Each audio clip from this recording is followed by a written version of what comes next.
আসসালামু আলাইকুম সুপ্রিয় শিক্ষার্থীরা, আশা করি তোমরা সবাই অনেক অনেক ভালো আছো। আমরা তোমাদের মাঝে নতুন একটি ক্লাস নিয়ে হাজির হয়ে গেলাম। আজকে আমাদের ইংরেজি এবং বিজ্ঞান দুটো একসাথে ক্লাস হবে। তো শুরুতে তোমরা একটু জানিয়ে দাও যে আমার কথা তোমাদের স্পষ্ট শুনতে পাচ্ছ কিনা এবং সবকিছু ক্লিয়ার আছে কিনা। সবাই একটু জানিয়ে দাও যে সবকিছু ক্লিয়ার আছে কিনা। যদি ক্লিয়ার থাকে তাহলে আমরা আমাদের পরবর্তী কথা শুরু করতে পারি। ইতিমধ্যে অনেক অনেক শিক্ষার্থী আমাদের সাথে যুক্ত হয়ে গিয়েছো। অনেকে সালাম জানিয়েছো, সবাইকে বলি ওয়ালাইকুম আসসালাম। আলহামদুলিল্লাহ, আমি ভালো আছি। আশা করি তোমরা সবাই অনেক অনেক ভালো আছো। তো শুরুতে একটু জানিয়ে দাও যে আমার কথা তোমরা স্পষ্ট শুনতে পাচ্ছ কিনা, সবকিছু ক্লিয়ার আছে কিনা, সবাই একটু কমেন্টে জানিয়ে দাও। আলহামদুলিল্লাহ ভালো আছি আমি। আজকের ক্লাসটা র্যাপিড ফায়ার ক্লাস, তোমরা ইতিমধ্যেই জেনে গেছো। আজকে আমাদের বিজ্ঞান প্লাস ইংরেজি দুটা মিলে আসলে ক্লাস হবে। আমি থাকবো ইংরেজি এবং বিজ্ঞানে তোমাদের বিপাশা আপু থাকবে। দুজন মিলে আসলে আমাদের আজকের ক্লাসটা অনুষ্ঠিত হবে। বিজ্ঞান এবং ইংরেজির সমন্বয়ে আজকের ক্লাসটি হবে, ঠিক আছে? তো সবাই বলছে অল ক্লিয়ার, অল ক্লিয়ার।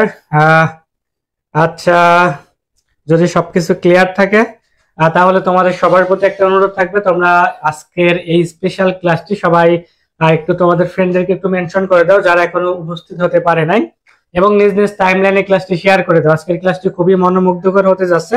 তোমরা একটু সবাই ক্লাসটি মেনশন এবং শেয়ার করে সবাই লেখো ডান। আমি তোমাদের 20 সেকেন্ড সময় দিলাম, এর মধ্যে সবাই মেনশন এবং শেয়ার করে লিখবা যে mention done or share done সবাই। এর মাঝে আমি বিপাশাপুর থেকে বলবো যে বিপাশাপুর কিছু কথা বলুক তোমাদের উদ্দেশ্যে, তারপরে আমরা ক্লাসটা শুরু করব। তো ভাইয়া বলে দিয়েছে যে আমার নাম বিপাশা বিশ্বাস, পুরো নাম। আর তোমাদের সবার প্রতি অনেক শুভেচ্ছা। আশা করি নার্সিং প্রস্তুতির জন্য সকলের পড়ালেখার স্পিডটাও সেভাবেই থাকবে, আছেও। এই স্পিডটা ধরে রাখবে এবং শেষ পর্যন্ত অবশ্যই আমাদেরকে জয় করতে হবে। এই মনোনিয়োগ নিয়েই পড়ালেখা আমাদের শুরু করতে হবে। এবং আজকের ক্লাসটা অবশ্যই অনেক গুরুত্বপূর্ণ। গুরুত্বের সাথে আমাদের ক্লাসটা সবাইকে অ্যাটেন্ড করতে হবে এবং ফ্রেন্ডদের সবাইকে মেনশন দিয়ে দাও যাতে সবাই আস্তে আস্তে জয়েন করে। আর আমরা ক্লাসটা দ্রুতই শুরু করব। তোমরা তাড়াতাড়ি সবাইকে মেনশন দাও এবং সবাই নিজেরাও জয়েন হয়ে নাও।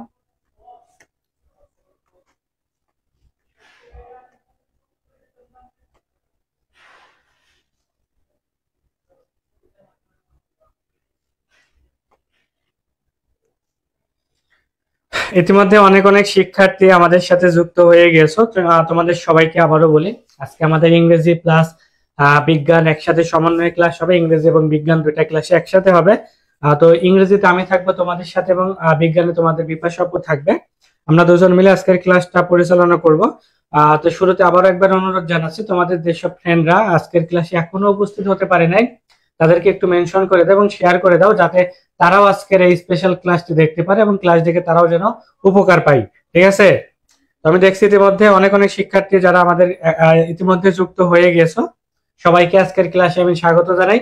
তোমাদের সবাইকে আজকের ক্লাসে স্বাগত জানিয়ে আমরা আমাদের আজকের ক্লাসের কন্টেন্টটা শুরু করতে পারি, ঠিক আছে? তো আজকে এখানে টোটাল তোমাদের 20টা প্রশ্ন থাকবে। 20টা প্রশ্নের মধ্যে 10টা প্রশ্ন থাকবে হচ্ছে ইংরেজি, ঠিক আছে? এবং আরো 10টা প্রশ্ন থাকবে তোমরা পাবো হচ্ছে কি সায়েন্স থেকে, অর্থাৎ বিজ্ঞান রিলেটেড। 10টা প্রশ্ন থাকবে তোমাদের ইংরেজি রিলেটেড এবং 10টা থাকবে কি সায়েন্স রিলেটেড। তো আজকের যে 20টা প্রশ্ন আমি তোমাদের আগেই বলে রাখি, আজকের 20টা প্রশ্ন তোমরা ভাবতেই পারো যে নার্সিং এর আসলে পরীক্ষা দিচ্ছ, ভাবতেই পারো নার্সিং এর এক্সেট পরীক্ষা দিচ্ছ। আজকের প্রশ্নগুলো এতটা গুরুত্বপূর্ণ ভাবে সাজানো হয়েছে, শুধু আজকে বলেন এখন থেকে যতগুলো ক্লাস পাবা সামনে প্রত্যেকটা ক্লাসের প্রশ্ন এমন ভাবে সাজানো হবে তোমরা ভাবতেই পারো যে এই প্রশ্নটা না জানে তোমাদের পরীক্ষায় চলে আসছে। এইভাবে তোমরা মাইন্ড সেট আপ করে নাও। আজকে বা এখন থেকে যতগুলো ক্লাস তোমরা পাবা প্রত্যেকটা ক্লাসের যে প্রশ্ন সামনে পাবা তোমরা মনে করতে পারো এই প্রশ্নটা হয়তোবা তোমাদের নার্সিং এ চলেই আসছে। সেই রকম সেরকম গুরুত্বপূর্ণ প্রশ্ন নিয়ে কিন্তু আমাদের ক্লাসটা সাজানো হয়েছে। তো আশা করি তোমরা সবাই ক্লাসটি অনেক সুন্দরভাবে উপভোগ করবা এবং আমরাও তোমাদের উপভোগ দেওয়ার তোমাদের আনন্দ বা ক্লাস থেকে শেখার ট্রাই করব বা শেখানোর ট্রাই করব, ঠিক আছে? তো আমরা আর কথা না বাড়িয়ে চলো আমরা আমাদের আজকের ক্লাস কন্টেন্ট শুরু করতে পারি, কি বলেন? জি ভাইয়া, অবশ্যই। তো আমরা সবাই কিন্তু অ্যাটেন্টিভলি আমাদের ক্লাসটা করব এবং আমাদের যে ইনফরমেশন গুলো আজকে আমরা দুইজন দেব সেগুলো সঠিকভাবে মনে রাখতে হবে এবং সেগুলো অবশ্যই ফলো করতে হবে।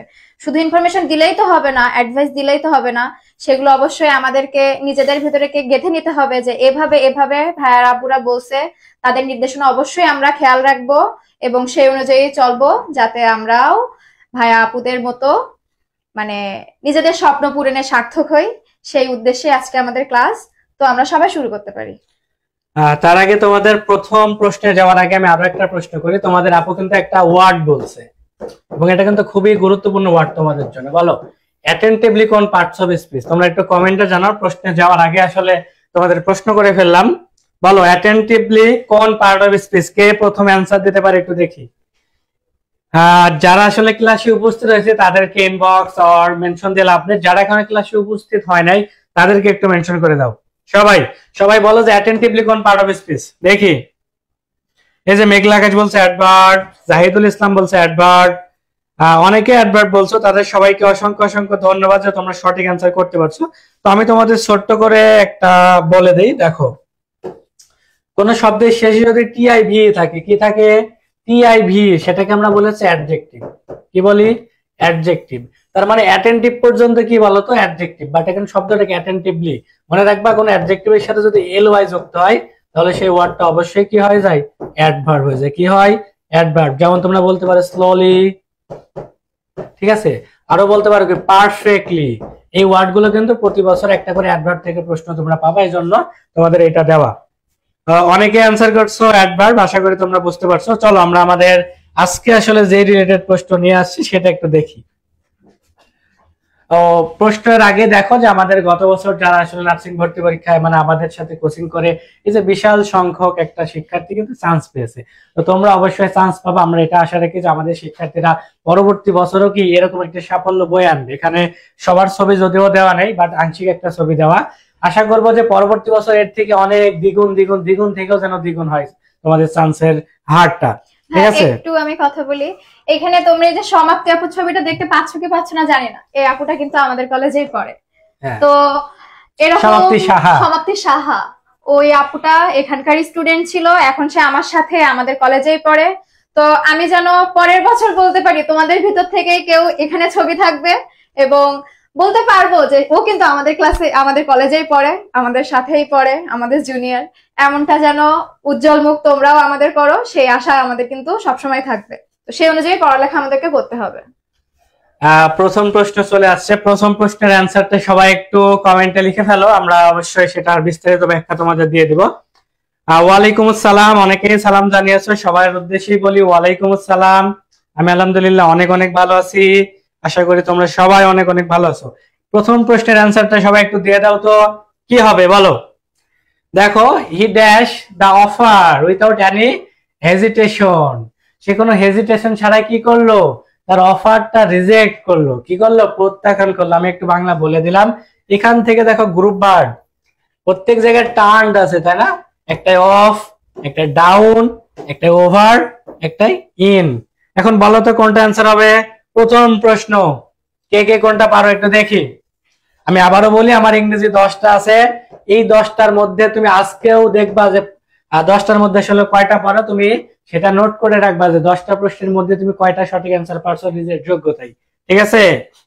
নিজের যোগ্যতায়। দেখো সবাই একেরে বলছে, একেরে বলছো টার্ন অফ মানে কোনো কিছু কি করা? বন্ধ রাখা বা অফ রাখা। কি করা? অফ রাখা। এখানে কি অফ রাখা আনসার হচ্ছে? এখানে কি বলছেন? কোনো হেজিটেশন ছাড়াই সে কি করলো? আমার অফারটা রিজেক্ট করে দিল। রিজেক্ট মানে কি? প্রত্যাখ্যান করা। আমি তোমাদের বাংলা বলে দিলাম, তাও সবাই অ্যান্সার বল লিখতেছো, এ এ এ, সবাই অ্যান্সার এ করতেছো।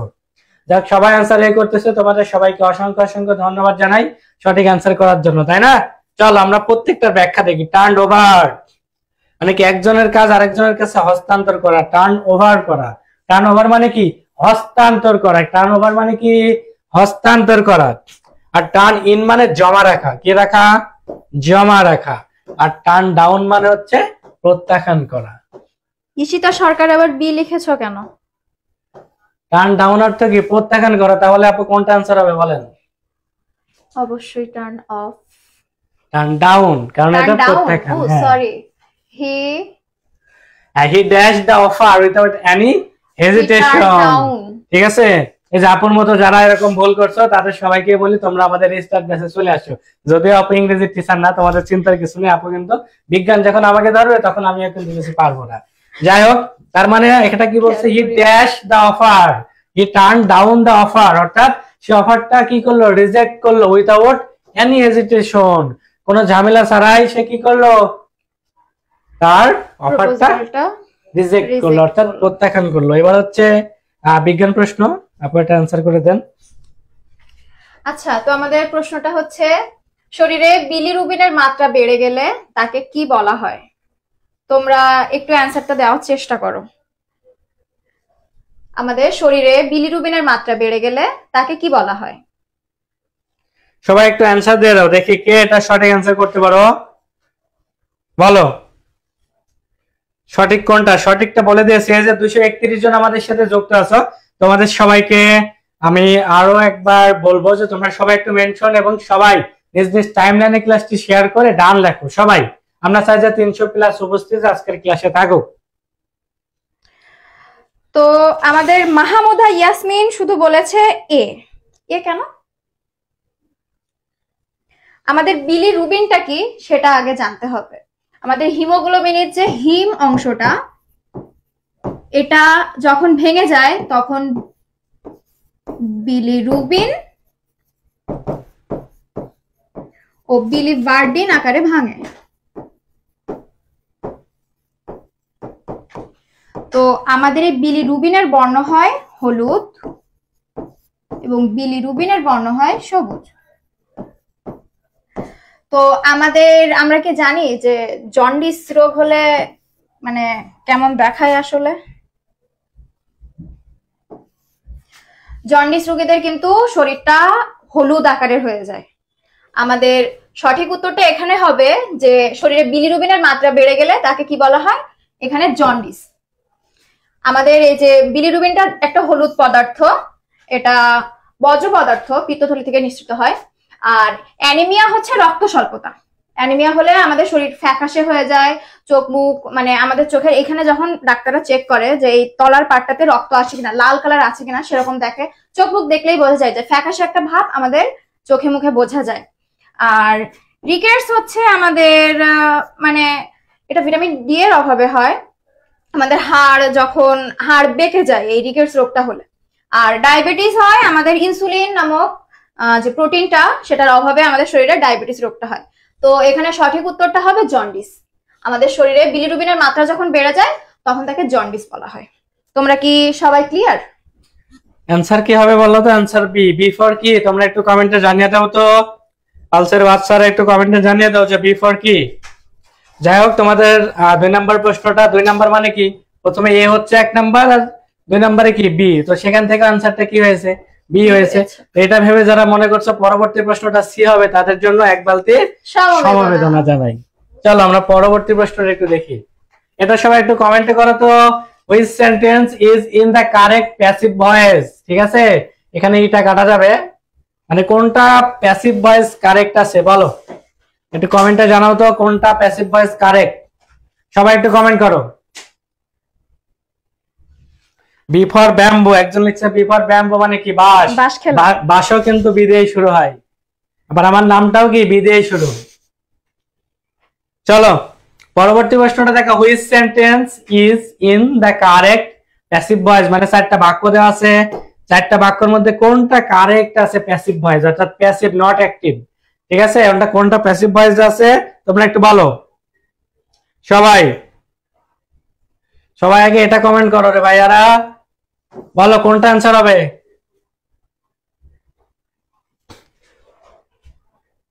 উম্মে মুস্কান বলছো 2 এর বি, শেলি বলছো 3 এর বি, সুবর্ণা বৈদ্য বলছো বি, নীলকাব্য সি, তারপরে শারমিন সুলতানা বি, আসরিন সুলতানা, তিশা বলছো বি। এই যে দেখা যাচ্ছে, এবার দেখো শেলি বলছে বিসি, নাইবুর রহমান বলছে ভালোবাসার বাপরে ভাই, আপনাকেও ভালোবাসা জানাই, ভালোবাসা নিবেদন জানাও নাকি যাই হোক জানি না। আর সানজিদা সি, নীলকাব্য সি, ফাল্গুনী বিশ্বাস বি। এটার একটু বিস্তারিত ব্যাখ্যা দরকার। চলো আমরা 3 নাম্বারটা একটু তোমাদের বিস্তারিত একটু বিশ্লেষণ করি। হ্যাঁ, বলছি কি কারেক্ট প্যাসিভ ভয়েস। তো আমরা জানি হচ্ছে টেন্সের স্ট্রাকচার প্রত্যেকটা কি, প্রত্যেকটা টেন্সের স্ট্রাকচার কিন্তু অ্যাক্টিভ ভয়েস আছে। কি ভয়েস? অ্যাক্টিভ ভয়েস, প্রত্যেকটা টেন্সের স্ট্রাকচার।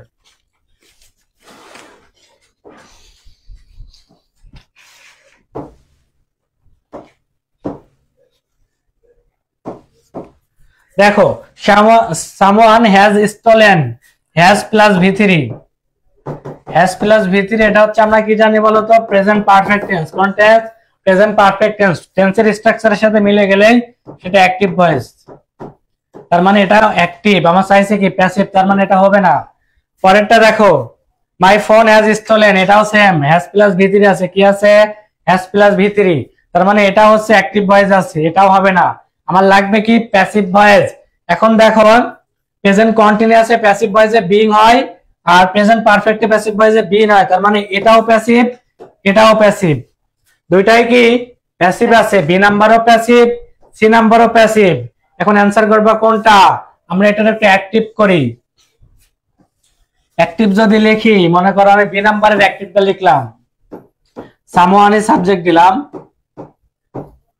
সামওয়ান ইজ স্টোলিং, তার মানে কি চুরি করছে। এটা কি কন্টিনিউয়াস হয় না চুরি করে চলে গেছে? আমার ফোনটা চুরি করছি এরকম হয় নাকি আমার ফোনটা চুরি করেছে? কোনটা বলো? সেটা প্রস্তুতির জন্য অবশ্যই পালস নার্সিং কোচিং এর সবাইকে স্বাগত জানাই। তো দেখো সামওয়ান ইজ স্টোলিং, এটা প্রেজেন্ট কন্টিনিউয়াস, আর কন্টিনিউয়াস মানে কি সেই কাজটা চলমান। কি বলতো? চলমান। আর আমি যখন বলবো আমার ফোন চুরির কথা, তখন কাজটা কি চলমান নাকি ফোনটা অলরেডি কি চুরি হয়ে গেছে? আমি কি বলতেছি কি সামওয়ান মানে কেউ একজন কি করেছে, আমার ফোনটা চুরি করে নিয়ে গেছে, তার মানে কাজটা কি এখন চলছে না? অবশ্যই চলছে না। কাজটা কি অবভিয়াসলি অতীতে হয়ে আসছে, অতীতে হয়ে গেছে, তার মানে কাজটা অবশ্যই চলমান হবে না। কাজটা কি, কাজটা শেষ হয়ে গিয়েছে। এখন মনে করো আমার ফোনটা তোমার ফার্স্ট ক্লাস নিতে যখন আসতেছিলাম তখন ফোনটা চুরি হয়ে গেছে। আমি এসে ইমরান ভাইকে বললাম কি আমার ফোনটা চুরি হয়ে গিয়েছে, তার মানে কি ফোনটা অলরেডি চুরি হওয়ার কাজ শেষ। আর যখন কন্টিনিউয়াস দেবা তার মানে কি এই কাজটা চলছে। আর একটা চুরি হওয়ার কাজ কি চলে? তুমি কি একজনকে এসে বলবা যে চুরি হওয়ার, আমার ফোনটা চুরি হচ্ছে, এরকম কি কখনো বলি? আমরা কি কখনো বলি যে আমার ফোনটা চুরি হচ্ছে মানে কি এখন চলছে? এরকম কখনো বলি না। কি বলি? আমার ফোনটা চুরি হয়ে গিয়েছে, তার মানে কি সেটা অবশ্যই কাজটা শেষ। আর আমরা জানি পারফেক্ট টেন্সের বাংলা কিন্তু শেষ বোঝায়। কি বোঝায়? শেষ বোঝায়। তার মানে অ্যান্সারটা কি হবে? My phone has been stolen. এটা কি কাজটা, এই যে এটা হচ্ছে অ্যাক্টিভ, এটার প্যাসিভ কি, এই যে এটা সি নাম্বার হচ্ছে প্যাসিভ। হ্যাজ বিন স্টোলেন মানে আমার ফোনটা কেউ একজনকে চুরি করে নিয়ে গিয়েছে। আর এটা যদি দাও, এটাও প্যাসিভ, স্ট্রাকচার সেম, বাট এটার স্ট্রাকচার সেম থাকলে অর্থ ভুল। অর্থ ভুল কেন? তোমার ফোন কি এখন চুরি হচ্ছে এরকম কোনো অর্থ হতে পারে না। তার মানে অপশন বিটা কিন্তু সঠিক হবে না। কোনটা সঠিক? কোনটা সঠিক? Option C. অবশ্যই অপশন সি সঠিক। এবার একটু কমেন্টে জানাও তো তোমরা এটা বুঝছো কিনা। আপু বুঝছো না এটা? জি ভাইয়া। বাকিরা বলো বুঝছো কিনা, সবাই একটু কমেন্টে জানাও। 252 জন উপস্থিতি আমি দেখতে পাচ্ছি, আমি চাই 300 প্লাস উপস্থিতি। সবাই একটু এটা বলো বুঝছো কিনা।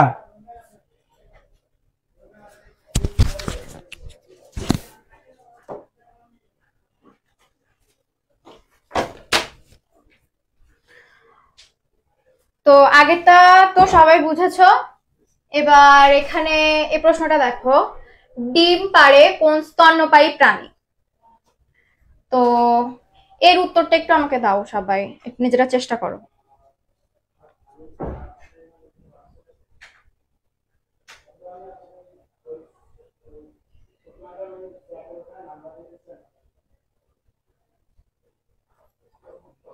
হার্ট স্টোলেন হয়ে গেলে তো হবে না, এখানে রাখতে হবে হার্টটা।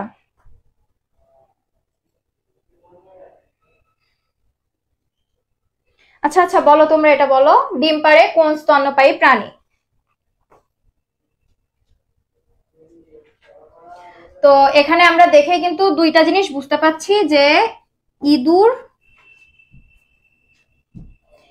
ডিম পাড়ে না এবং কাঠবিড়ালি ডিম পাড়ে না।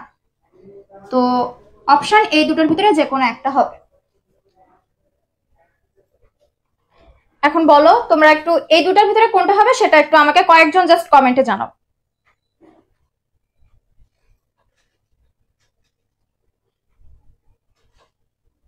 হ্যাঁ, অপশন গ হবে হংসচঞ্চু।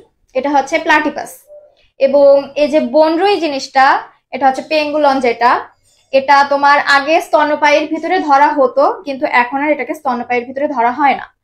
তো তোমরা একটু সবাই এই দুইটা প্রাণী একটু গুগলে সার্চ দিয়ে এটা ছবিটা একটু দেখে নেবে। তো এখানে ডিম পাড়ে কোন স্তন্যপায়ী প্রাণী, উত্তরটা হবে হংসচঞ্চু। এটাকে বলা হয় ইংলিশে বলে প্লাটিপাস। সবাই বুঝেছো?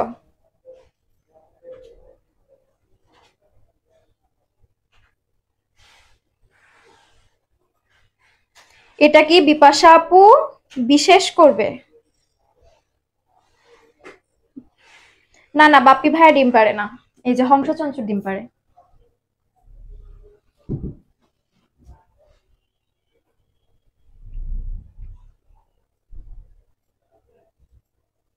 ভাইয়া কি বিজি আছে? আচ্ছা, তাহলে আমি আমারগুলো তোমাদের কন্টিনিউ করে যাচ্ছি সেভাবে। ওদিকে এটাই।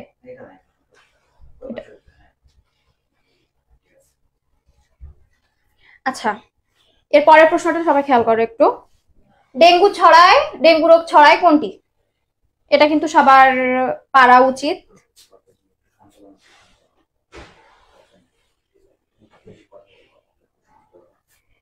তো তোমরা একটু সবাই এটা কমেন্ট করে জানাও।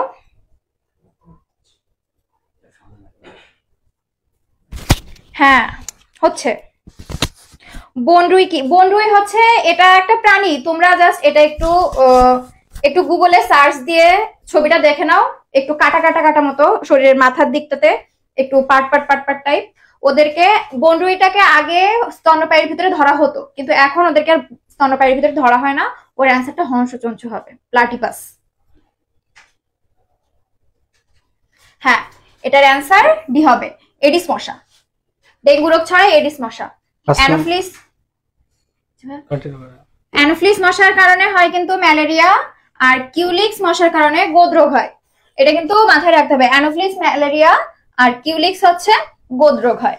আর এই যে ইয়েলো মশা, ইয়েলো ফিভারটা হচ্ছে এডিস ইজিপ্ট নামের একটা বিশেষ প্রজাতির কারণে হয়। এটার কারণে তোমার চিকনগুনিয়া, টুনিয়া এগুলো অনেক রোগ হয়। এর সঠিক রোগের যে মানে ডায়াগনোসিস বা যে মেন মানে যে রোগের যে নিরাময় যেটা, এটা সম্ভব না, এখনো তৈরি হয়নি।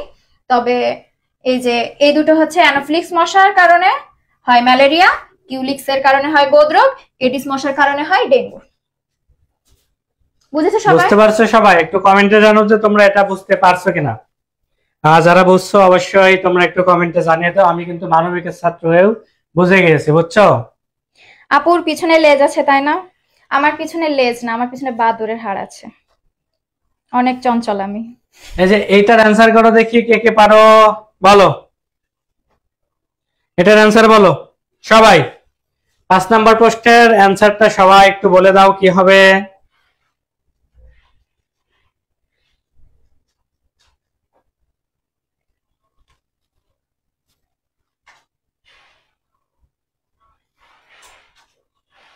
সবাই একটু কমেন্ট বলো এটা কি হবে। 5 নাম্বারটা বলো। 5 এর পরে 5-এ চলে আসছে তাই না? 5-এর বি, একজন বলছে বি, একজন বলছে বি। বাকিরা কি বলো দেখি, কে কে পারো এটা সঠিক অ্যান্সার। এটা যে পারবা না, বিশেষ করে আমাদের পেইড বেসের শিক্ষার্থীরা, তাদের সবাইকে কিন্তু কান ধরে উঠবাস করা লাগবে এটা যদি না পারো। দেখো প্রশ্নটা কি, he insist that she dash the job immediately. তার মানে এখানে প্রশ্নের অপশন আছে অ্যাকসেপ্টস, অর্থাৎ একটা এজ যুক্ত, একটা শুধু অ্যাকসেপ্ট, একটা অ্যাকসেপ্টেড, একটা কি অ্যাকসেপ্টিং। কি বলতো? অ্যাকসেপ্টিং। সবাই একটু কমেন্ট করো, সবাই কমেন্ট করে জানিয়ে দাও এটার সঠিক অ্যান্সার কি হবে। এই যে একজন বলছো বি, একজন বলছো সি, যারা সি কমেন্ট করছো তাদের সবাইকে অনেক অনেক ধন্যবাদ জানাই। এই যে জান্নাত মিম, তারপরে ইফতি, তারপরে নুসরাত জাহান যারা কমেন্ট করছো সি, তাদের সবাইকে অসংখ্য অসংখ্য ধন্যবাদ। আচ্ছা একটু ব্যাখ্যা দেই। দেখো he insist that she dash the job immediately, তার মানে ইনসিস্ট হচ্ছে একটা সাবজেক্টিভ ভার্ব। কি ভার্ব বলো তো? Subjective verb. আর মনে রাখবা সাবজেক্টিভ ভার্বের রুলস হচ্ছে সাবজেক্টিভ ভার্বের পরে যদি একটা দ্যাট থাকে, কি থাকে? দ্যাট, তাহলে পরবর্তী যে ভার্বটা আসবে এই ভার্বটা অলওয়েজ কোন ফর্ম হবে? এই ভার্বটা অলওয়েজ কিন্তু বেস ফর্মে হবে। কি হবে? বেস ফর্মে হবে। কি হবে বলো তো? Base form. তার মানে he insist that she dash the job immediately. কি বলতো? ইমিডিয়েটলি। তার মানে এটা সাবজেক্টিভ ভার্ব, এরপর একটা কি আছে? দ্যাট আছে। তার মানে দ্যাট থাকা মানে পরবর্তী ভার্বটা অবভিয়াসলি আমাদের অ্যান্সার করতে হবে বেস ফর্মে। আর আমরা বেস ফর্ম মানে কি জানিস? এস বাই এস থাকবে না, ইডিও থাকবে না, আইএনজিও থাকবে না, একদম পিওর যে ভার্ব সেটাকে আমরা বলি বেস ফর্ম, যেটার সাথে কোনো কিছু যুক্ত থাকবে না। এখন দেখো এই যে এটার সাথে আইএনজি যুক্ত আছে তার মানে এটা বেস ফর্ম না, এটার সাথে ইডি যুক্ত আছে মানে এটা বেস ফর্ম না, এটার সাথে এস যুক্ত আছে মানে এটা বেস ফর্ম না। বেস ফর্ম মানে তার সাথে কোনো কিছু যুক্ত থাকতে পারবে না। তার মানে সঠিক অ্যান্সারটা কোনটা? Option B. অনেকে সি অ্যান্সার করছো, এ অ্যান্সার করছো, তাদের জন্য কি অনেক অনেক শুভেচ্ছা জানাই, অনেক অনেক শুভেচ্ছা জানাই। এই যে অনেকে সঠিক অ্যান্সার করছো, অনেকে ভুল অ্যান্সার করছো। এবার বলো 6টা প্রশ্ন শেষ, তাই না?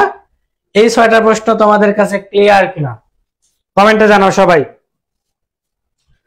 একটু কমেন্টে জানাও যে এতটুকু তোমাদের কাছে ক্লিয়ার কিনা। আপু বুঝতে পারছেন এই প্রশ্নটা? জি ভাইয়া। আপু যদি বুঝে থাকে তাহলে তোমরা কি বুঝতে পারছো?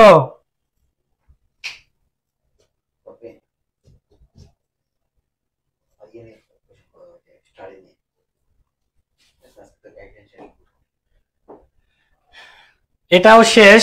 আমরা এটা একজন বুঝিনি যে ইওলো মশার ব্যাপারটা, এটা হচ্ছে ইওলো ফিভার, মানে ফিভার যেটা, এটা হচ্ছে তোমার একটা প্রাণঘাতী ভাইরাস জাতীয় রোগ।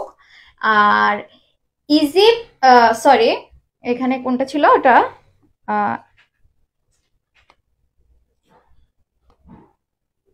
আসে না কেন? ওটা হচ্ছে তোমার এডিস ইজিপ্টি নামক বিশেষ প্রজাতির কারণে। এটা তোমার ওই যে রোগটা, ওটা চিকুনগুনিয়া, জিকা ইত্যাদি ভাইরাস মানে যে জনিত রোগগুলো, এগুলো হওয়ার জন্যও দায়ী। এখানে তোমার এই যে এইটা একটু হিপোক্রেটিক ওয়েতে দিছে, তোমরা এটা দেখে অনেকেই বিভ্রান্ত হয়ে যাবে। এই ইয়েলো ফিভার এটা একটা রোগ দিয়ে দিছে অপশন, জাস্ট এটা নিয়ে অত মাথা ঘামানোর কিছু নেই। তাও ব্যাখ্যা আমি করে গেছি, তোমরা যদি এখনো না বোঝো সেটাও আমাকে বলো। একটু কমেন্টে সবাই জানাও যে তোমরা বুঝছো কিনা। সবাই একটু কমেন্টে জানাও বুঝছো কিনা। যদি বুঝে থাকো তোমাদের আজকে আমি একটা কথা বলি, আজকের ক্লাসে তোমাদের সবথেকে গুরুত্বপূর্ণ পার্ট হচ্ছে কোনটা জানো? আজকের ক্লাসের সবথেকে গুরুত্বপূর্ণ পার্ট হচ্ছে তোমাদের গাইডলাইন সেশন, যেটা আসলে আগামী 3 মাস বা আগামী 2 মাস তোমাদের কি কি করা উচিত। তো আমি আপুর থেকে একটু শুনতে চাই, আপু কিন্তু সরকারি নার্সিং কলেজে পড়াশোনা করে, তার জার্নি সম্পর্কে আসলে সে কিভাবে পড়াশোনা করছে বা কিভাবে পড়াশোনা করলে একজন স্টুডেন্টের আসলে সরকারি নার্সিং পর্যন্ত পৌঁছাতে পারে। কারণ অনেক অনেক পড়াশোনা করো, তোমাদের পড়াশোনা শেষ নেই, 6 মাস পড়তে পড়তে পড়তে একদম শেষ, কিন্তু দিন শেষে যায় রেজাল্ট ফাঁকা। কেন জানো? তার একটা উদ্দেশ্য, কিভাবে পড়া উচিত। আমরা একটা জিনিস 2 ঘন্টা যেটা শিখতে পারি 10 ঘন্টা সেটা শিখতে অনেকেই পারে না। কেননা তারা গদ বাঁধা নিয়মে পড়তে পড়তে পড়তে মাথা নষ্ট করে ফেলে, দিন শেষে তার আউটপুট কি? শূন্য। কিভাবে পড়লে আসলে আউটপুট শূন্য না হয় 100% হতে পারে, তো সেটা সম্পর্কে আপু তোমাদের একটু আলোচনা করুক, আর যাতে তোমরা সেই অনুযায়ী পড়াশোনা করে পরবর্তীতে ঠিক আপুর মতো তোমরা কোনো না কোনো সরকারি নার্সিং কলেজে পড়তে পারো এবং তোমার বাবা মার কি স্বপ্নটা পূরণ করতে পারো। তো আপু সবার উদ্দেশ্যে একটু আপনার পড়াশোনা বা জার্নি সম্পর্কে সবাইকে একটু শেয়ার করুন। আচ্ছা, তো আমার কলেজটা অনেকে চেনো না এটা আমি জানি, কারণ তোমরা তো যারা বিএসসি করছে তারা, মানে যারা আমাদের সাথে যুক্ত আছে বিএসসি কোর্স থেকে, তারা হয়তো অনেকে চেনে, বাট তোমরা না চেনার একটা কারণ আমাদের ওখানে ডিপ্লোমা এই যে ব্যাচটা এটা নাই। মিডওয়াইফারি নার্সিং যে ব্যাচটা 3 বছরের ওইটা আছে, আর আমরা বিএসসি নার্সিং কোর্স 4 বছরের এটা আছে। তো আমি ঢাকা শেরেবাংলা নগর নার্সিং কলেজের স্টুডেন্ট। এটা আগারগাঁতে সোহরাওয়ার্দী মেডিকেল হসপিটালের আন্ডারে এটা আমাদের যে নার্সিং কলেজ যেটা। তো আমার নার্সিং প্রস্তুতি বলতে আমি সবসময় বেসটাকেই ফলো করতে পছন্দ করে এসেছি সবসময়। ভাইয়ারা যেটা আমাদেরকে মানে গাইডলাইন দিত, আমি গাইডলাইনে খুব বিশ্বাসী ছিলাম। কারণ নিজে কতটা পড়বো কি পড়বো এতটুকু যদি আমি না জানি, পড়া কিন্তু আসলে এগোয় না। আমি পড়ছি কিন্তু কতটুকু পড়ছি, আমার ফিডব্যাক কি, এটা আমি নিজের কাছে আগে স্যাটিসফাইড হব যে আমি এতটুকু পড়েছি, গাইডলাইন আমার এতটুকু আছে, আমার এতটুকু লাগবে, এতটুকু আমার না লাগবে কি, একটা সাজেশন যে জিনিসটা, এটা নিজের ভিতরে মাইন্ড সেট আপ করে নিতে হবে। আর যে আজকে তো এতটুকু পড়েইছি, 2 দিন বাদ থাক, কালকে আবার পড়বো, এরকম করলে হয় না। মানে পড়ালেখা একটা নিজস্ব গতিতে চালিয়ে নিয়ে যেতে হয়, এটা নিজের ইচ্ছাতে চালিয়ে নিয়ে যেতে হয়। যে আমি প্রতিদিন পড়তে বসবো, আমার একটা নিয়মিত রুটিন থাকবে, আমার সেই রুটিনের ভিতরে কি কি থাকবে, নিজস্ব সিলেবাস থাকবে আমার। যে ভাইয়ারা আমাকে সাজেশন দিচ্ছে সেটা আমি নিজে নিজে আবার অ্যানালাইসিস করব, তাদেরটা ফলো করব।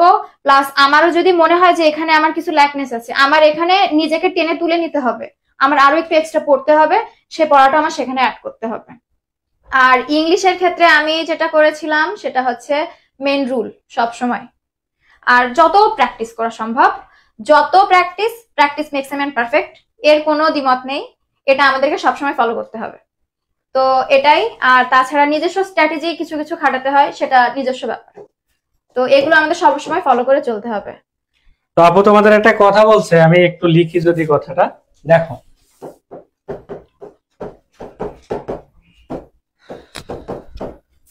Practice makes a man perfect, তাই না? তো এই কথাটা আমি আবারও তোমাদের বলি, practice makes a man perfect, মানে অনুশীলন করতে হবে। তোমাকে যদি পারফেক্ট হতে হয়, চান্স পেতে চাও, তাহলে তোমাকে অবভিয়াসলি কি করতে হবে? অনুশীলন করতে হবে, তাই না? প্র্যাকটিস করতে হবে। তো প্র্যাকটিসটা অনেকেই দিন শেষে অনেক পড়াশোনা করে দিন শেষে দেখা যাচ্ছে অনেক শিক্ষার্থী এসে বলে যে চেষ্টা তো কম করি না কিন্তু চান্স পাই না। এজন্য আমি তোমাদের জাস্ট এই সেন্টেন্সটা একটা ওয়ার্ড এড করব। প্র্যাকটিসের পূর্বে যদি তোমরা আরেকটা জিনিস ওয়ার্ড করো, সেটাকে বলা হচ্ছে পারফেক্ট প্র্যাকটিস। তার মানে কি?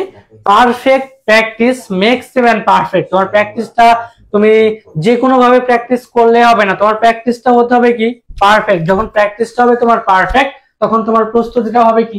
পারফেক্ট। আর পারফেক্ট প্রস্তুতি এবং পারফেক্ট প্র্যাকটিসের ফলে অবভিয়াসলি তোমার একটা সরকারি নার্সিং কলেজ চলে আসবে। তো আজকে থেকে তোমরা practice makes a man perfect না বলে অবশ্যই বলবা কি, যে perfect practice makes a man perfect. তার মানে প্র্যাকটিস করলে হবে না, প্র্যাকটিসটা তোমাকে পারফেক্ট ওয়েতে করতে হবে। ক্লিয়ার? আশা করি বুঝতে পারছো। আমরা আমাদের চলো পরবর্তী প্রশ্ন একটা দেখি, তারপরে আবারও তোমাদের এরকম আমরা তোমার গাইডলাইন মূলক কথাবার্তা আমরা বলবো, আপু তোমাদের জার্নিটা শেয়ার করবে। তার আগে তোমরা এই প্রশ্নের অ্যান্সারটা একটু বলো। Identify the sentence in active voice. নিচের বাক্যগুলোর মধ্যে কোনটা আসলে অ্যাক্টিভ ভয়েস আছে বলো। বলো সবাই একটু কমেন্ট করো, এবং পাশাপাশি তোমাদের ফ্রেন্ডদেরকে আরো একবার মেনশন করে দাও। সবাই একটু মেনশন এবং শেয়ার করে দাও বাচ্চারা, সবাই একটু মেনশন এবং শেয়ার করে আরো একবার লেখো ডান। দেখো এই প্রশ্নের পরে আমরা আরো কিছু আপুকে প্রশ্ন করব, তোমাদের সাথে জার্নি শেয়ার করবে। আমি আবারও বলছি, আমরা অনেক পড়াশোনা করছি, অনেক ক্লাস নিয়েছি, তারপরেও অনেক শিক্ষার্থী দেখবা দিন শেষে ফেইলার, মানে আসলে প্র্যাকটিস করে বাট পারফেক্ট প্র্যাকটিসের করার উপায়টা কি, কিভাবে প্র্যাকটিস করলে আমাদের দিন শেষে আমরা সাফল্যে পৌঁছাতে পারবো, এটা আসলে আমাদের মধ্যে অনেক ল্যাকিংস। চলো, অনেকে বলছো the work was done by the team, the team is doing the work has been done by the team, the work is being done by the team। দেখো একটু তোমাদের বিস্তারিত যদি ব্যাখ্যা আমি দেই, তাহলে এটা কি the work was, তো am is are was এর পরে যদি be তীরে থাকে তাহলে সেটা অবশ্যই প্যাসিভ ভয়েস। কি ভয়েস? প্যাসিভ। তার মানে চাইছে অ্যাক্টিভ, এটা প্যাসিভ। এখন has been, have has had এগুলোর পরে একটা been, তারপরে যদি be তীরে থাকে সেটাও কি পারফেক্ট টেন্সের প্যাসিভ। এটা আমরা ভয়েস ক্লাসে কিন্তু বিস্তারিত আলোচনা করছি। তো আমাদের পেইড ব্যাচের শিক্ষার্থীরা একটু কমেন্ট করো যে ভয়েস নিয়ে তোমাদের কোনো সমস্যা আছে কিনা। ভয়েসের কিন্তু আমরা প্রায় 3 ঘন্টার একটা ক্লাস নিয়েছি এবং সেখানে বিস্তারিত কিন্তু বিশ্লেষণ করা আছে। একটু কমেন্টে জানাও যে ভয়েসটা তোমাদের ক্লিয়ার কিনা 100%। তারপরে দেখো এটা হচ্ছে কন্টিনিউয়াস টেন্স, একটা বিং বসে, সেটা হচ্ছে প্যাসিভ। প্যাসিভের কন্টিনিউয়াস অবভিয়াসলি একটা বিন বসে, তার মানে এটাও প্যাসিভ। তার মানে এটাও হচ্ছে না, এটাও হচ্ছে না, এটাও হচ্ছে না, চাইছে কি অ্যাক্টিভ। আমি আগেই বলেছি টেন্সের সাথে মিলে যাওয়া মানে সেটা অ্যাক্টিভ ভয়েস। এটা হচ্ছে অ্যামিজার, অ্যামিজারের পরে কি ভার্বের সাথে আইএনজি, তার মানে কি এটা present continuous tense, present continuous tense. আর টেন্সের স্ট্রাকচারের সাথে মিলে গেলে সেটাকে আমরা বলবো অ্যাক্টিভ ভয়েস। কি বলবো? Active voice. যেহেতু এটা অ্যাক্টিভ ভয়েস তার মানে অ্যানসারটা এটাই হবে। কেন এটা হবে? কারণ উপরে দেওয়াই আছে যে নিচের বাক্যগুলোর মধ্যে কোনটা অ্যাক্টিভ ভয়েস আছে। সুতরাং অ্যানসারটা কি হবে বলো তো? অ্যানসারটা হবে হচ্ছে অপশন কোনটা? Option B. কোনটা হবে? Option B. ক্লিয়ার? বলো ক্লিয়ার কিনা একটু বলো। যে অনেকে কমেন্ট করছে ভয়েস ক্লিয়ার ক্লিয়ার ক্লিয়ার। এই যে এরকম ক্লিয়ার যদি হতে চাও তাহলে আমাদের রিস্টার্ট ব্যাচে তোমাদের সবাইকে স্বাগত জানাই। তো তোমাদের সবার উদ্দেশ্যে একটা নিউজ জানাই, আমাদের আগামী পরশুদিন অর্থাৎ 10 তারিখ থেকে কিন্তু আমাদের ওয়ান শট ক্লাসগুলো শুরু হবে। কি ক্লাস? One shot.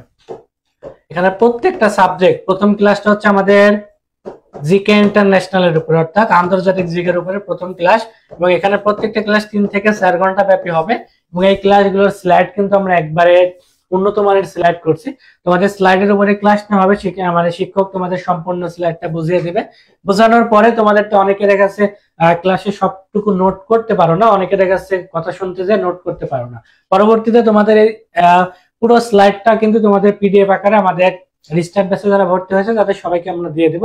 অর্থাৎ আমরা তোমাদের বলবো যে আমাদের এতদিন যাই করছো, এই যে আগামী 2 মাসে রিস্টার্ট ব্যাচের যে কার্যক্রম ওয়ান শট ক্লাস, এই ওয়ান শট ক্লাস যেন তোমার চান্স পাওয়ার একটা মাধ্যম হয়ে যায়। ঠিক আছে? তো অনেক শিক্ষার্থী যারা আমাদের সাথে এখনো যুক্ত হওয়া না, যুক্ত হতে চাও, তাদের সবাইকে বলবো যে আর সময় নষ্ট করো না, আগামী 10 তারিখ থেকে কিন্তু আমাদের এই মহাযাত্রাটা শুরু হয়ে যাবে।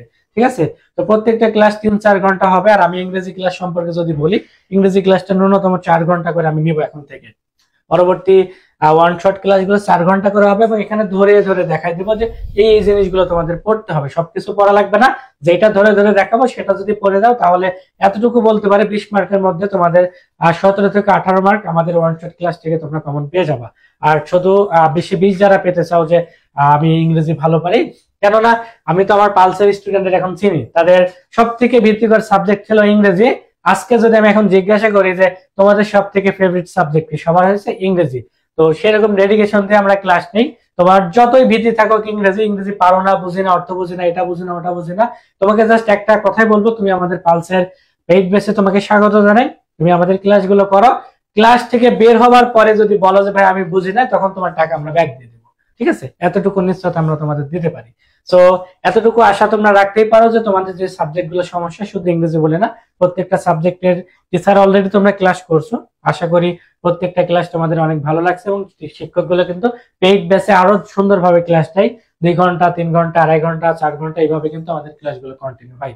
তো যারা এখনো যুক্ত হও না, যুক্ত হতে চাও, তাদের সবাইকে বলবো আর সময় নষ্ট করো না, অনেক সময় চলে গেছে। শেষ মুহূর্তে আর 2টা মাস, এই 2টা মাসে কিন্তু তোমার চান্স পাওয়ার জন্য যথেষ্ট, যদি একটু প্রপার গাইডলাইন। আমি আগেই বলছি প্র্যাকটিস করলে হবে না। এই যে আপু বলছিল কি প্র্যাকটিস ম্যাক্সিমাম পারফেক্ট, এটা কিন্তু আমি একটু চেঞ্জ করে দিয়েছি। প্র্যাকটিস যে আজাইরা প্র্যাকটিস করেই লাভ নেই, যেটা আমার লাগবে না সেটা পরে পরে পরে মাথা নষ্ট করে কোনো লাভ আছে? প্র্যাকটিসটা হতে হবে পারফেক্ট, তবেই না তুমি পারফেক্ট মানুষ হবা। তোমার প্র্যাকটিসটা হতে হবে পারফেক্ট, আর পারফেক্ট প্র্যাকটিসের জন্য অবশ্যই তোমার একটা গাইডলাইন প্রয়োজন। তুমি জানো যে এই বই সম্পূর্ণ পড়তে হবে। একটা মানুষ যদি বই পড়ে সব শিখতে পারতো তাহলে কোনো শিক্ষকের তার প্রয়োজন হতো না। অবভিয়াসলি তোমার প্রপার গাইডলাইনের জন্য নার্সিং রিলেটেড যারা কাজ করে তারাই কিন্তু সেটা বুঝতে পারবে, এর বাইরের লোক কিন্তু সেটা বুঝতে পারবে না। তো সেই জন্য অবশ্যই আমাদের কাছে তোমাদের আমরা স্বাগত জানাই, তোমরা সবাই চলে আসো। তারপরে তোমাদের অবশ্যই একটা যে সার্ভিসটা পাবা তোমার সরকারি নার্সিং কলেজে চান্স পাওয়ার জন্য, সেটা যথেষ্ট বলে আমি মনে করি। তো তোমরা যদি ভর্তি হও তাহলে কিন্তু আমাদের এই যে একটা বই দেখছো, সুন্দর একটা বই, কিউট কিউট একটা বই, সাজেশন প্লাস প্রশ্ন ব্যাংক। শেষ মুহূর্তে তোমার আসলে উচিত কি বলো তো? তোমরা 6 মাস ধরে কিন্তু পড়াশোনা করছো, বিভিন্ন মোটা গাইড। এখন কি তুমি এত মোটা গাইড শেষ করতে পারবা? বা পড়লেও কি রিভিশন দিতে পারবা? অবশ্যই পারবো না। শেষ মুহূর্তে তোমার উচিত কি, সব পড়ছো, এখন শুধু তোমার যেগুলো পরীক্ষা আসতে পারে, পরীক্ষায় যা আসবে তা, বেহুদা কিছু না। একটা বইয়ের নাম আছে, শুনছো তো? ঠিক ওইরকম কিছু এখানে দেওয়া, পরীক্ষায় যা আসবে শুধু তা, বেহুদা কিছু নেই। অর্থাৎ তোমার বিগত বছরে কি কি প্রশ্ন আসছে এটা তোমার জানতে হবে, সেই জানা উপলক্ষে আরো কিছু প্রশ্ন প্র্যাকটিস করতে হবে। তো সেটার জন্য এই বইটা অবভিয়াসলি বাজারের অনেক সুন্দর একটা বই, তোমরা এটা দেখতে পারো। আর যারা আমাদের রিস্টার্ট ব্যাচে ভর্তি হবে তাদের সবাইকে কিন্তু আমরা এই বইগুলো দিয়ে দেবো, ঠিক আছে? তো চলো আমরা আমাদের পরবর্তী প্রশ্নটা আপু একটু সলভ করে দিক। আমরা পরবর্তী প্রশ্নটা আপু একটু সলভ করে দেব। তো আমাদের পরবর্তী প্রশ্নটা হচ্ছে পোলিও প্রতিষেধকের নাম। আমরা কি এটা সবাই জানি? আমাদের পোলিও প্রতিষেধকের নাম কি সেটা আমরা একটু এখানকার অ্যান্সারটা যদি একটু দিয়ে দিই, সবাই একটু ট্রাই করি। থাক, তাহসান ভাইয়ের কথা তোলার দরকার নেই, খুবই ভাইরাল একটা বিষয়।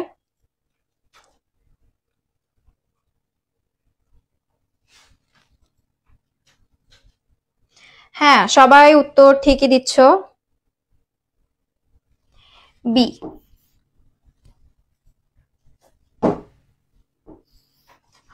OPV, oral polio vaccine.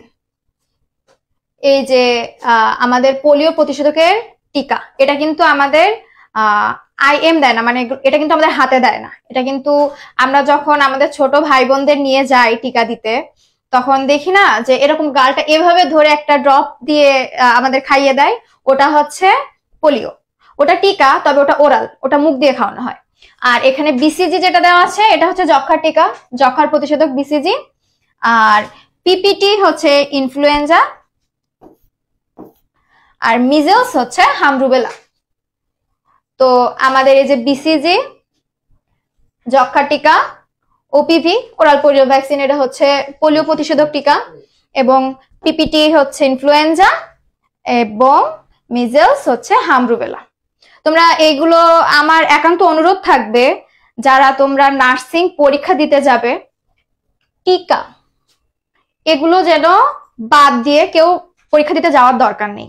পড়ুক না পড়ুক, দরকার নেই পড়ার, কিন্তু এইগুলো যেন ঘাটতি থেকে পরীক্ষা দিতে যাওয়ার দরকার নেই, একান্ত অনুরোধ থাকলো। আমরা সবাই এই পার্টটা অনেক মনোযোগ সহকারে পড়েছিলাম এবং অনেক গুরুত্বপূর্ণ একটা বিষয় ছিল। তো তোমরা অনেকে কমেন্ট করছিলে যে ঢাকার ভিতরে কয়টা সরকারি নার্সিং কলেজ আছে। ঢাকার ভিতরে সরকারি নার্সিং কলেজ আছে 3টা, ঢাকা নার্সিং কলেজ, আমার college of nursing Sher-e-Bangla Nagar Dhaka এটা, এবং মিডফোর্ড নার্সিং কলেজ, এই 3টা। আর কত পেলে সরকারি নার্সিং এ চান্স পাবে, তো এটা বুঝলে এক এক সময় এক এক রকম কাটমার্ক থাকে। আর সেটা তোমার কিছুটা এসএসসি এইচএসসি জিপিএ এর উপরেও ডিপেন্ড করবে। তোমার যদি জিপিএটা একটু কম থাকে তবে এইদিকে মার্কটা একটু আগায় নিতে হবে। আর যদি জিপিএটা একটু মানে ধরো এভারেজ থাকে, তো তুমি, আমার মার্ক ছিল 78 আর জিপিএ দুইটাতেই 5.5 ছিল, তো সমস্যা হয়নি। এবং যারা ধরো আমাদের এখান থেকে মাইগ্রেশন করে গিয়েছে, অনেকে 78 থেকে 79 নাম্বার হয়েও আমাদের অনেকে মাইগ্রেশন করে ঢাকা নার্সিং কলেজে গিয়েছে। এবং ঢাকা নার্সিং কলেজে তুমি যদি তোমার টার্গেট 80 আপ রাখতে পারো, অবশ্যই ঢাকা নার্সিং কলেজ তোমার, সেই অনুযায়ী আমাদেরকে পড়তে হবে। এবং নার্সিং প্রফেশনটা আসার পরে তোমরা নিজেরাও বুঝবে যে কত ভালো লাগা কাজ করে। আমি আজকে সকালের একটা ইনসিডেন্টের কথা বলি। আমার এক বোন এসছে সোহরাওয়ার্দীতে, ও একটা টেস্ট করবে বলে, তো আমি গেছি ওর সাথে, স্বাভাবিকভাবে আমার আইডি কার্ডটা নিয়ে গেছি হাতে করে। দেখলাম অনেক বড় লাইন, ওই লাইন ঠেলে আমি কেন এখন টিকিট কাটতে যাব? ওটা তো আমার কলেজ, আর ওখানে আমি নিজেই ক্লিনিক্যাল প্র্যাকটিস 1 মাস ছিলাম, আমারই কলেজ, কেন করব? তো আমি বলছি আচ্ছা দাঁড়া, আমি হোস্টেল থেকে আমার জাস্ট অ্যাপ্রনটা নিয়ে এসেছি, গলায় আমার কলেজের আইডি কার্ড, আমি সোজা রুমের ভিতর ঢুকে গিয়ে, আমার রোগী ভর্তি আছে ওয়ার্ডে, তো আমার হচ্ছে টেস্ট করতে হবে, আমার একটা স্লিপ দেন, ব্যাস আমার 2 মিনিটে কাজ শেষ।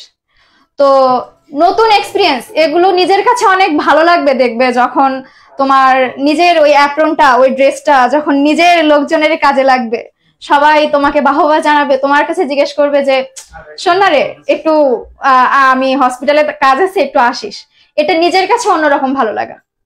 তো এই এক্সপিরিয়েন্স যারা মানে শেয়ার আমার মতো ভাবে করতে চাও, এই এক্সপিরিয়েন্স যারা নিজেরাও এক্সপিরিয়েন্স করতে চাও, এই একটা মাইন্ড সেট আপ করে রাখো, এই কয়েকটা মাস ভালো করে পড়ো, অবশ্যই জয় তোমাদের হবে এবং নার্সিং এ একটা সরকারি সিট তোমার অবশ্যই হবে। তো পড়ালেখার প্রতি আমরা সেভাবেই ডেডিকেটেড থাকি। আর কি করবো?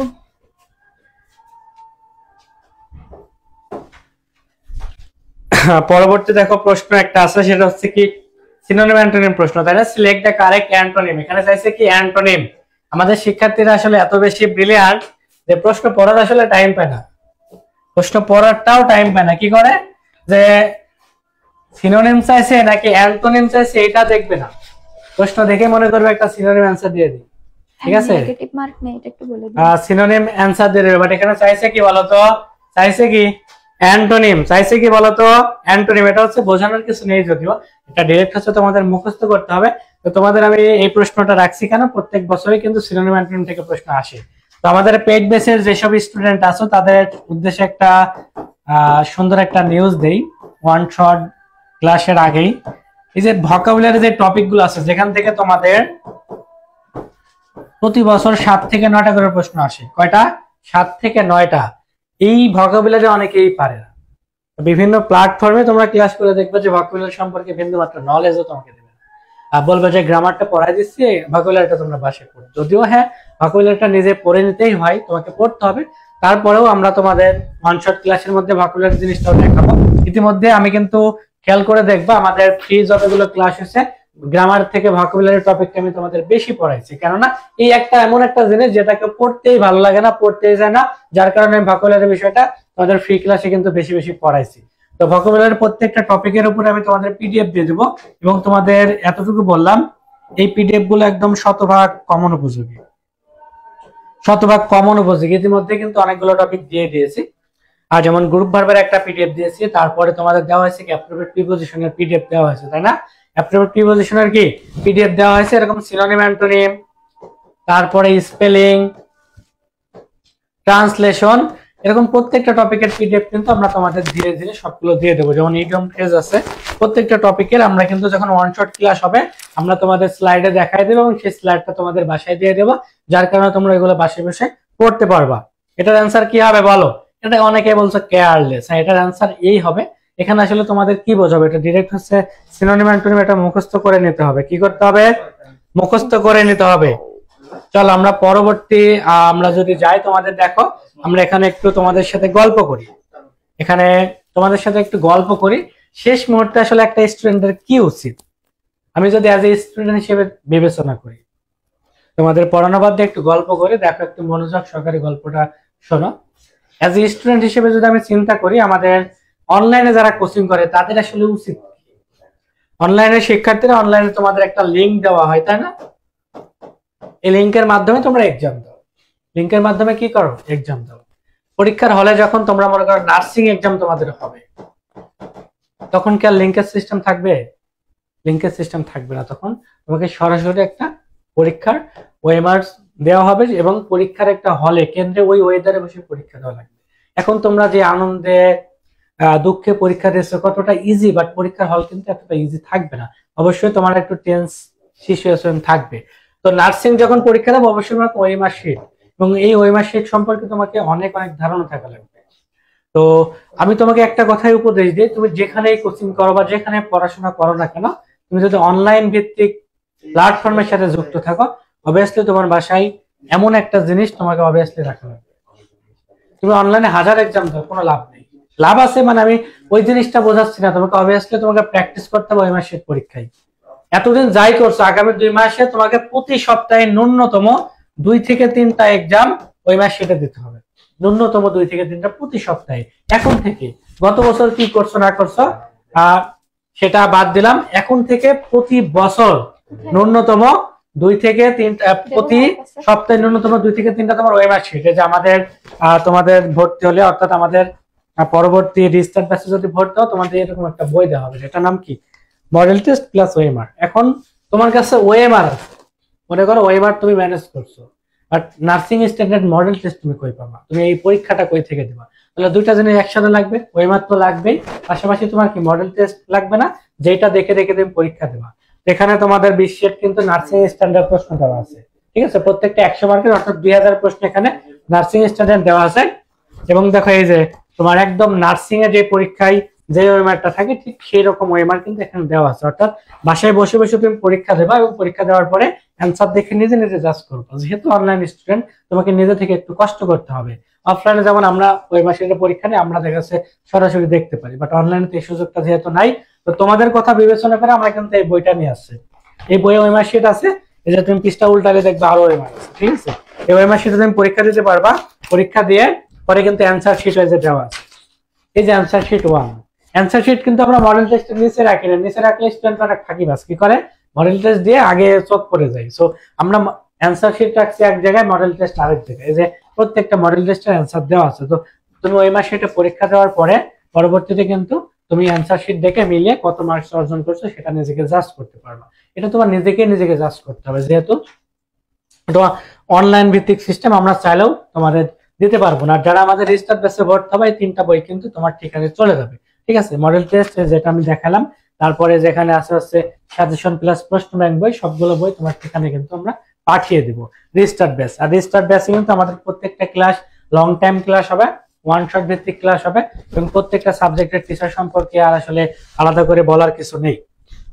তো আপুর জার্নি সম্পর্কে আমি আরো একটু প্রশ্ন করতে চাই। অনেক শিক্ষার্থীরা আসলে আমাদের ক্লাস অনেক করছে, তো তাদের কিছু অজানা প্রশ্ন থাকে যে ভাই অনেক পড়ছি কিন্তু দিন শেষে ফিডব্যাক পায় না, বা পড়েও ভুলে যায়, বা একটা পর্যায়ে যে দেখা যাচ্ছে পড়াশোনা করছে সে আত্মবিশ্বাস পায় না, হতাশায় নিমজ্জিত হয়ে যায়, মনে যে আমি পারবো না, কনফিডেন্সই তার মধ্যে জাগ্রত হয় না। তো এই কনফিডেন্স গ্রো করতে হলে, বা দেখা যাচ্ছে তার প্রস্তুতিটা যেই পর্যায়ে আছে সেখান থেকে কনফিডেন্স গ্রো করে আরো ভালো একটা প্রস্তুতি কিভাবে নিয়ে আসা যায়, আপনার জার্নিটা যদি এদের সাথে শেয়ার করেন, আপনি কিভাবে আসলে আপনার প্রস্তুতিটা মানে কনফিডেন্সের সহিত নিয়েছেন, বা আপনার মধ্যে যে একটা কনফিডেন্সটা গ্রো হয়েছে সেটা কিভাবে হয়েছিল, তারা কিভাবে নিতে পারে? কেননা আমি ওদের সাথে সব থেকে বেশি পরিচিত।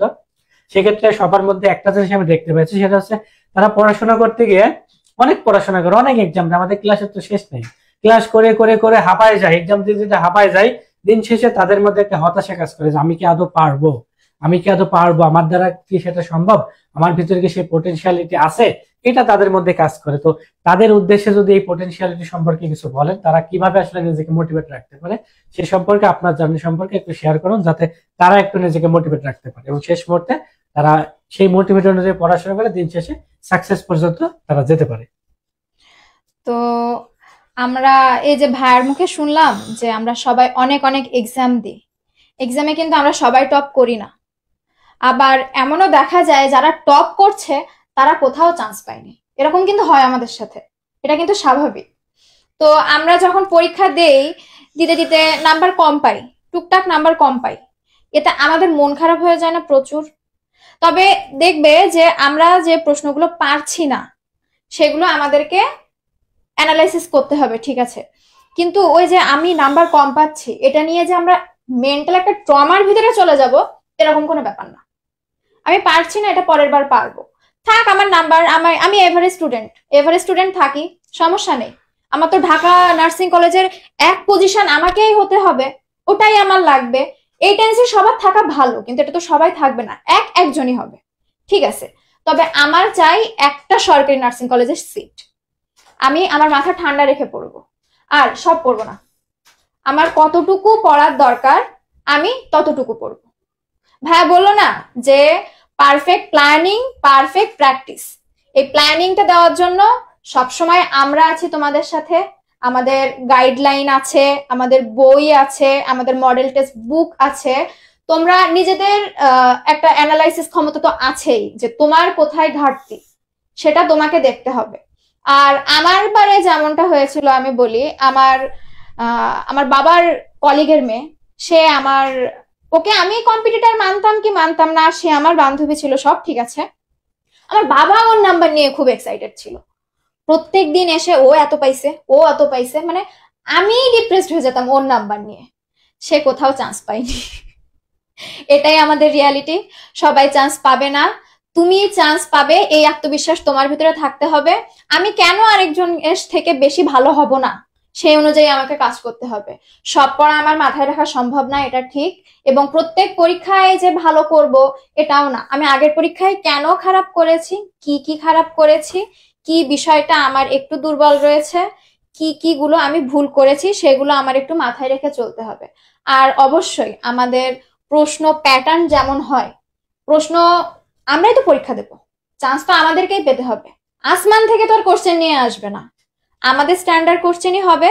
এমন ভাবার দরকার নেই যে আধ্যাত্মিক জামানা থেকে কোশ্চেন নিয়ে আমাদেরকে এসে দেবে। কোশ্চেন সহজ হবে, এটা আমাদের মাথায় রাখতে হবে। পরীক্ষার হলে মানে তোমার টেম্পার ধরে রাখাটা সব থেকে বড় বড় বিষয় আমি মনে করি। যার মাথা যে যত ঠান্ডা করে পরীক্ষা দিতে পারবে তার পরীক্ষা তত ভালো হবে, এটা আমার একদম নিজস্ব অভিমত। আমি সেকেন্ড টাইমার, আমি জানি ফার্স্ট টাইম দিয়ে যে আমরা হেরে যাব এমন কিছু না। আর আমাদের তো এখন নার্সিং থার্ড টাইমেরও সুযোগ আছে, আমরা চাইলে 3 বার চেষ্টা করতে পারি, 1 বার না 2 বার না 3 বার চেষ্টা করতে পারি আমরা। তো হাল ছেড়ে কিন্তু আমাদের ছেড়ে দিলে হবে না, ভুল থেকেই মানুষ শিখবে। আমরা কতটুকু পড়বো এটার দিকে আমাদের ফোকাস থাকতে হবে বেশি। হাবিজাবি সব পড়ে আমার মাথায় তো থাকবে না সব, আমরা তো কম্পিউটার না, আমরা মানুষ, আমাদের মাথায় সবটা থাকবে না। আমাদের কোনটুকু পড়তে হবে আমাদেরকে একটু রিয়ালাইজ করে নিয়ে নিজেদের মতো করে পড়তে হবে, এটাই।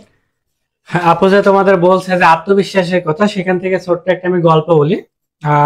এটা অফলাইন ব্রাঞ্চে আমি বলছি সবাইকে। তো গল্পটা হচ্ছে এমন, মনে করো দুইটা বন্ধু, একটু মনোযোগ দিয়ে শুনবা, এখান থেকে যদি নিজেকে রিয়েলাইজ করতে পারো অনেক কিছুই তুমি বুঝতে পারবা, আর না পারলে সেটা তোমার ব্যাপার। দুইটা ফ্রেন্ড, মনে করো আমি আর আমার ফ্রেন্ড বাসায় বসে ফ্রেন্ডকে খুব ভালো মতো বললাম আজকে বাহিরে রোদ আছে। কি আছে বাহিরে? বললাম যে বাহিরে রোদ আছে, বাট আবহাওয়া বলছে যে আজকে বৃষ্টি হতে পারে। কি বলছে? যদিও এটা একটা স্যারের থেকে আমার শেখা বা শোনা। তো বলছে যে আজকে বাহিরে রোদ আছে, বাট আবহাওয়া বলছে কি বৃষ্টি হতে পারে। তুমি যে বাইরে, আমি আমার ফ্রেন্ডকে তখন বলছি তুমি তো বাইরে যাচ্ছ, তুমি অবভিয়াসলি একটা ছাতা নিয়ে বের হও। তুমি কি নিয়ে বের হও? ছাতা নিয়ে বের হও। কেন? কারণ বাইরে বৃষ্টি হতে পারে। কি হতে পারে? বাইরে বৃষ্টি হতে পারে, তুমি ছাতা নিয়ে বের হও। আমার ফ্রেন্ড আমাকে বলল, হুর আমি ছাতা নিয়ে কেন বের হব? যদি বৃষ্টি হবে কি হবে না তার তো ঠিক নেই, আমি অযথা ছাতা নিয়ে বের হয়ে আমাকে ছাতা টানা লাগবে, এটা তো একটা উল্টা পরিশ্রম। সে ছাতা নিয়ে বের হয় নাই। অপরদিকে আমিও তার একটু পরে বাসা থেকে বের হইলাম, আমি ছাতা নিয়ে বের হইলাম।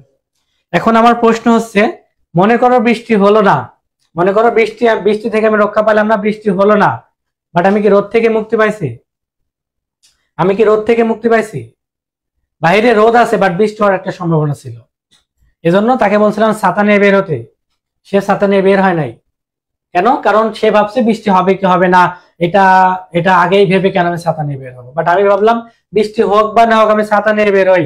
বৃষ্টি যদি হয় তাহলে আমি বৃষ্টি থেকে মুক্তি পাবো, যদি রোদ হয় আমি রোদ থেকেও মুক্তি পাবো। তার মানে এটার উদ্দেশ্য কি? এই গল্প বলাটার কথাটার উদ্দেশ্যটা কি? উদ্দেশ্য হচ্ছে সেটাই, তুমি তোমার পরিশ্রমটা চালিয়ে যাও, তুমি তোমার পরিশ্রমটা চালিয়ে যাও প্রপার ভাবে। এমন ভাবে পরিশ্রমটা চালাও যদি তোমার লাইফে কখনো বৃষ্টি আসে, বৃষ্টি থেকেও তুমি রক্ষা পাবা। বৃষ্টি না আসে যদি তোমার লাইফে রোদ আসে, রোদ থেকেও মুক্তি পাবা। পরিশ্রমটা হতে হবে এরকম। কনফিডেন্সটা তোমাকে এইভাবে গ্রো করতে হবে যে আমি আমার মতো পরিশ্রম করছি, আমার লাইফে যদি কখনো রোদ আসে রোদ থেকেও আমি মুক্তি পাবো, বৃষ্টি আসলে বৃষ্টি থেকেও কি অবশ্যই মুক্তি পাবো। ঠিক আছে? এইভাবে তোমাকে পরিশ্রম করতে হবে, এইভাবে তোমাকে সামনের দিকে কি এগিয়ে যেতে হবে। এখন যে আমার যে বন্ধুটা ভাবলো যে না বৃষ্টি হবে না, অযথা আমি ছাতা নিয়ে বের হবো না, বৃষ্টি হলে কিন্তু সে বৃষ্টিতেও ভিজবে, আবার যদি রোদ হয় সে রোদেও পড়বে। সো এরকম যারা ক্লাস আছো, পড়াশোনা করে যাচ্ছে, যা হয় হবে, এরকম যারা আছো, তোমার লাইফে চান্সও হবে না, তোমার লাইফে ভালো কোনো সাকসেস অর্জন করবে না।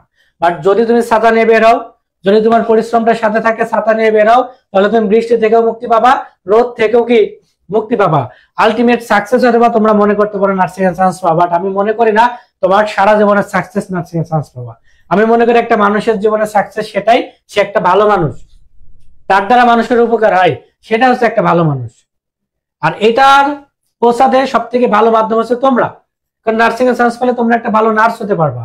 নার্সে মানুষের যখন সেবা করবা, তুমি জানো না যখন একটা অনেক অসুস্থ রোগী তোমার সেবায়, তোমার শুশ্রূষা যখন সুস্থ হয়ে যাবে, সে যখন মন থেকে তোমার জন্য দোয়া করবে, তোমার লাইফে গেইন করার জন্য, লাইফের সর্বোচ্চ পর্যায়ে যাওয়ার জন্য, এই দোয়াটা তোমার জন্য যথেষ্ট।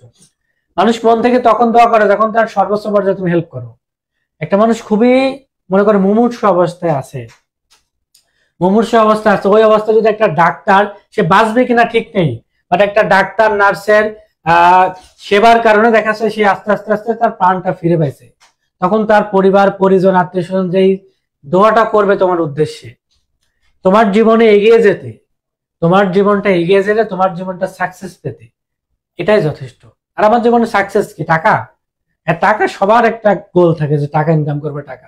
বাট দিন শেষে সাকসেস হচ্ছে আমরা যেন সুখে থাকতে পারি, আমাদের মধ্যে যেন একটা সুখ থাকে। তো ওই মুহূর্তে তুমি যে সুখটা অর্জন করবা, ওটা আসলে আমার মনে হয় না কোনো কিছু অর্জন করতে পারবা। তো তোমাদের উদ্দেশ্যে আজকে আমাদের গাইডলাইন মূলক ক্লাস ছিল, আমাদের যদিও কয়েকটা প্রশ্ন আমরা সলভ করছি। তো আমরা আসছিলাম গাইডলাইন মূলক ক্লাস প্লাস আপুর জার্নিটা তোমাদের সাথে কিভাবে, মানে আপুর জার্নিটা কিভাবে নিয়েছে, কিভাবে তোমাদের সেটা শেয়ার করলে তোমরা যেন সেই অনুযায়ী প্রস্তুতি নিতে পারো। আমি তোমাদের শেষে একটা কথাই বলবো, যারা এখনো মনে করছো ফ্রি ফ্রি ক্লাস করে শেষ করবো, আমি তোমাদের একটা কথা বলি, আমাদের পেড ব্যাচের স্টুডেন্টের উদ্দেশ্যে একটা প্রশ্ন করি। আমি যেহেতু ইংরেজি ক্লাস নিই, ইংরেজি সম্পর্কে বলি। আচ্ছা, ইংরেজি পেইড ব্যাচের ক্লাস আর ফ্রি ক্লাসের মধ্যে তফাৎটা বলো। ফ্রি ক্লাসে আমি 1 ঘন্টায় অনেক সলভ করি, ঠিক আছে, বাট যখন পেইড ব্যাচে ক্লাস নেই তখন সেটা 2.5 থেকে 3 ঘন্টা ক্লাস হয়, এবং এমন কোনো টপিক নেই যেটা ভাঙতে ভাঙতে একদম শুরু থেকে শেষ পর্যন্ত শেষ করি না। একটা সিঙ্গেল স্টুডেন্ট আমার ক্লাসের, আমাদের থিম হচ্ছে একটাই, যে পারে সে তো পারেই, আমরা তার দিকে নজর দেই না। আমি অন্তত নজর দেই তার দিকে যে আমার ক্লাসে সব থেকে নর্মাল স্টুডেন্ট, যে পারে সে এমনিতে একটু বললে সে বুঝে যাবে, সে পেরে যাবে, সে তো পারবেই। আমাদের নজর তার দিকে থাকে। আর যেহেতু ইংরেজি সবাই ভয় পায়, মোটামুটি 90% স্টুডেন্টের ভয় ইংরেজি, তো সেই জায়গা থেকে আমি তো যারা পারে তাদের উদ্দেশ্যে যদি পড়িয়ে যায়, তাহলে দেখবা যে 90% স্টুডেন্ট ইংরেজিতে ভয় কাটবে না, তারা ইংরেজি আসলে সেই মার্কটা অর্জন করতে পারবে না। বাট আমার নজরটা তার দিকে থাকে যে আসলে একদম back bencher, totally back bencher. আমি ক্লাসটা তখন শেষ করি যখন সেই ব্যাক বেঞ্চার বলে যে ভাই আলহামদুলিল্লাহ আমি আজকের ক্লাসটা বুঝতে পারছি, আজকের এই রুলসটা আমি বুঝতে পারছি, এই রুলসটা আমি পারবো বা এটা আমার দ্বারা সম্ভব। যখন ওই ব্যাক বেঞ্চার এই কথাটা বলে, তখন আমার ক্লাস শেষ হয়। আমি একটা ক্লাস মনে করো একদম প্রথম মিনিটে যেটা পড়াইছি, ওইটা যদি কেউ না বোঝে, সে যদি 1 ঘন্টা পরও আমাকে ওই প্রশ্নটা করে, আমি আবার সেম সেই প্রথম মিনিটেই ঘুরে যাই, সেম প্রথম স্লাইডে ঘুরে যাই। কখনো কোন স্লাইডটা সব পড়াই, বাট তোমাদের প্রশ্ন রেখে। অনেকে অভিযোগ করতে পারে ভাই প্রশ্ন করলে দেখে না, বাট ফ্রি ক্লাসে অনেকে দেখাচ্ছে হাজারে কমেন্ট হয়, খেয়াল করা হয় না। পেইড বেসে তোমার যদি আমরা 50 নাম্বার স্লাইড আমি পড়াচ্ছি, সেখান থেকে যদি কেউ 1 নাম্বার স্লাইডের প্রশ্ন করে যে ভাই এটা বুঝি নাই, আমি সেম আবার 1 নাম্বার স্লাইডটাও কিন্তু তোমাদের বুঝিয়ে দিই। এটা নিয়ে কি কেউ দ্বিমত পোষণ করবা? তোমরা তো অনেকেই আমাদের সাথে পেইড বেসে যুক্ত আছো, তারা কি দ্বিমত পোষণ করবা? কখনো কোনো ক্লাসে দেখছো যে বুঝি নাই বাট সেটা আমি বুঝাই দেই না? এরকম কখনো হবে না।